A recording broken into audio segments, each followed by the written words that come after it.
영화 위어 솔저스의 배경이 되었던 이아드랑 전투는 미국과 북베트남이 처음 격돌했던 가장 큰 규모의 전쟁이었는데요.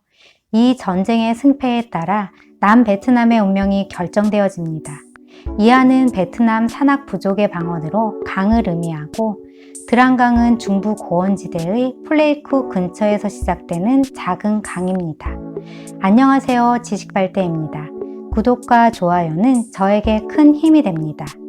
보옹 웬지압은 미국이 지상군을 증강하기 전에 대규모 공격으로 전쟁에서 승리할 수 있다고 판단하고 1965년 10월부터 1966년 4월까지 북베트남군 3개 사단을 투입하기로 합니다.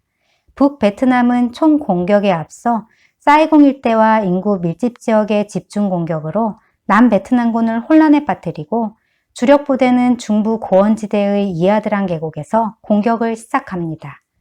북베트남은 1개 사단으로 플레이쿠를 점령하고 따라오는 2개의 사단으로 앙케 퀴논을 점령하여 남베트남을 양분하면 남베트남군은 전의를 상실하고 전국적인 봉기가 일어나 붕괴된다는 계획을 세우는데, 이 작전을 동수안 작전이라 합니다. 한편 미 정보기관은 북베트남의 계획을 정확하게 파악하고 이에 대응하기 위해 웨스트모어랜드는 북베트남의 공격이 예상되는 앙케 지역에 공중기동대인 제1기병사단을 투입합니다. 제1기병사단은 450대 헬기를 보유하고 있어 화력 지원, 군수 지원, 정찰까지 헬기로 지원이 가능했고, 정글, 강, 산악에서도 작전 수행이 가능해 중부 고원지대에서는 최적의 부대였습니다. 10월 19일 북베트남 325사단 예하 33연대는 플레이쿠를 점령하기 위해 플레이쿠에서 25마일 떨어진 플레이메를 공격하기 시작합니다. 플레이메는 미 특수요원 12명과 몽타나족 400여 명이 방어하고 있었고, 북베트남 초기 공격 방어에는 성공하지만 계속되는 공격에 피해가 늘어갑니다. 10월 20일 미군은 하루 만에 750톤의 폭탄 투하와 B-52 항공 지원을 시작으로 반격에 나서고, 다음 날에는 미군 1개 대대가 지원하는 동시에 남베트남군 빌록 소장과 미군 지역사령관 스탠리 라손 중장의 연합으로 북베트남 33연대를 격퇴시키고 플레임의 방어에 성공합니다. 공격에 실패한 북베트남군은 여러 차례 공격을 시도하였으나 결국 실패하고 10월 26일 철수하게 됩니다. 웨스트모어랜드는 철수하는 북베트남군을 찾아 섬멸하라는 지시를 내리고 미군 1여단은 사단 수색대 등 전 병력을 동원해 4일 동안 북베트남을 탐색하지만 실패합니다. 수색 5일째, 전사한 북베트남군 장교 소지품에서 우연히 북베트남군의 이동 경로가 적힌 지도를 발견하고 미군은 적의 이동 경로를 선점하고 공격을 시작하는데요. 미군의 공격을 받은 북베트남군 33연대는 공격을 피해 추봉 지역으로 철수합니다. 6일간의 공격으로 북베트남군은 상당한 피해를 입게 되고 이제 33년대 2200명 중 싸울 수 있는 인원은 700명에 불과합니다. 한편 미군은 북베트남과의 전투를 위해 1여단과 3여단의 임무 교대를 하게 되는데요. 북베트남군 325사단장 추의만은 미군의 임무 교대를 위한 철수를 작전이 종료된 것으로 오판하고 북베트남군 66년대를 주축으로 11월 16일 플레이메를 다시 공격할 준비를 합니다. 하지만 예상과는 달리 미군 3여단이 출현하자 플레이메 공격 준비를 멈추고 미군 3여단을 공격하기 위해 추봉해서 매복을 합니다. 새롭게 투입된 미군 3여단은 적의 탐색을 위해 추봉 서쪽으로 이동하고 미군 3여단을 뒤따라 2여단은 11월 14일 아침 추봉에 착륙하는데요. 미군 2여단이 착륙한 곳은 북베트남군 66년대와 33년대가 매복한 코앞이었습니다. 이 사실을 모르는 대대장 해롤드 무어 중령은 선두로 착륙하였고 착륙 지역 주변 수색을 시작합니다. 수색 중 북베트남군 1명을 생포하고 추봉 일대에 북베트남군 3개 대대가 매복하고 있다는 정보를 입수합니다.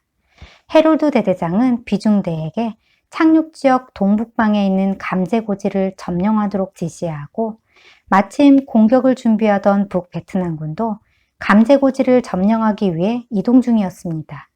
북베트남군과 마주한 미군 비중대는 교전이 시작되지만 수적으로 밀린 비중대는 고전을 면치 못하고 비중대장은 철수를 명령합니다. 모든 소대는 철수를 하지만 1개 소대는 철수에 실패하고 적에게 포위되는데 1개 소대는 소대장과 병사 26명이었습니다. 고립된 소대는 참호를 구축하고 전투를 계속했는데요.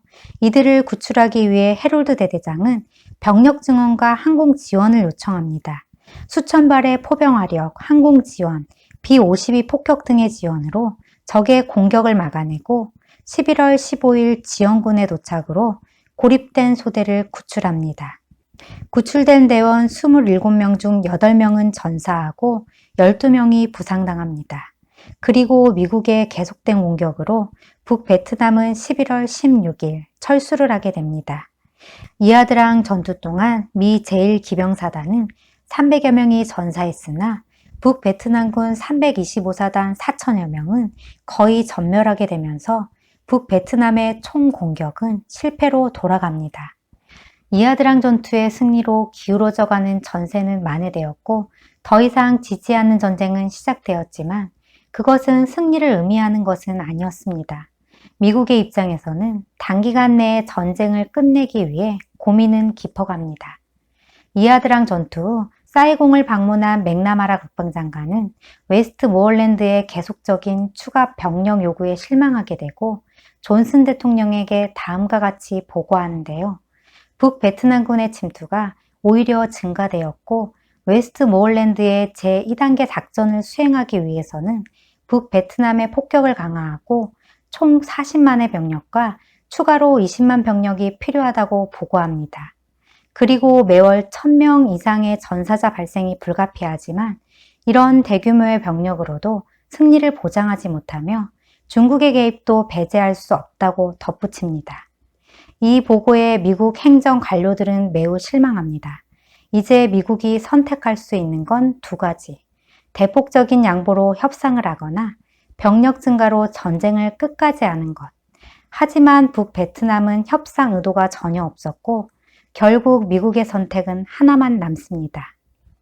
전쟁의 승리를 위해 존슨 대통령은 남베트남의 새로운 지도자 구엔 반 티오를 만나 베트남전에 대한 미국의 확고한 의지를 표명하는 대신 남베트남 전국의 안정과 민주화 조치에 대한 다짐을 받습니다. 한편 웨스트모어랜드에게는 전쟁의 승리를 지시합니다. 그리고 미군의 병력은 54만 2,400명까지 증강하게 되고 한국군도 5만 명이 투입됩니다. 북베트남은 이하드랑 전투의 패전으로 피해와 좌절감이 컸고 미국과의 전쟁에서 군사적 승리의 가능성이 없다고 판단합니다. 하지만 보옹 웬지압은 현재의 상황이 그렇게 절망적이지 않다고 판단하는데요. 이유는 미국 내에서 반전운동이 시작되었고 또한 남베트남의 정치적 불안정 그리고 미국의 전략적 방어태세 돌입에 문제점이 많았기 때문입니다. 이제 북베트남의 전략은 미군과의 전면전을 피하고 남베트남의 정치 투쟁을 강화하면서 국제 여론과 미국 내의 반전운동을 부추기는 데 주력하기 시작합니다. 웨스트모어랜드는 자신이 구상했던 3단계 작전 중 1단계를 마무리하기 위해 군수지원기지의 구축과 방어에 집중하고 위협이 되는 적에 대해서는 병력을 투입하여 저지하는데요. 1965년 6월 27일부터 3일간 비에노아 비행장 북베트남의 공격을 막아내고 1965년 8월 14일부터 24일간 반통반도에 침투한 1개 연대를 발견해 4천여 명의 병력을 투입하여 700여 명의 베트공을 사살합니다. 1965년 말에는 사이공 철의 삼각지대에 미 173 공정여단을 투입하는 등 1단계는 성공적으로 마무리됩니다. 제1단계를 완성한 웨스트모어랜드 장군은 1966년부터 제2단계인 전쟁의 주도권을 확보하기 위한 작전을 시작하고 미 지상군, 연합군, 남베트남군은 남베트남에 있는 적의 성역이나 보급 기지를 공격하는 한편 북베트남에 폭격을 실시합니다. 2단계 작전 지역은 푸엔성, 빈딘성 중심으로 캄보디아 국경지대까지 전개됩니다. 1966년 9월 14일부터 11월 24일까지 캄보디아 국경에 인접한 타이닌 성에서는 미군과 남베트남군 약 22,000명, B-52 지원과 만여 발의 포병 화력을 지원하여 베트공 구사단과 전투를 벌이는데요. 베트공은 1,100명의 전사자를 남기고 캄보디아로 철수합니다. 푸엔성에서는 미 101 공정사단과 한국군 제2해병여단이, 빈딘성에서는 미 제1 기병사단과 한국군 수도사단이, 중부 고원지대에서는 미 제25사단과 미 제1 기병사단이 적을 탐색하고 격파하는 작전을 전개합니다. 그리고 북베트남군 최대의 요새라고 불리는 철의 삼각지대의 공격을 위한 준비를 합니다. 이곳은 정글이 우거졌고 지하기지로 구축되어 있습니다. 오늘은 이하드랑 전투에 대해 알아보았는데요. 다음에 이어질 내용도 기대해 주시고 내용이 도움이 되셨다면 구독과 좋아요 꼭 눌러주세요.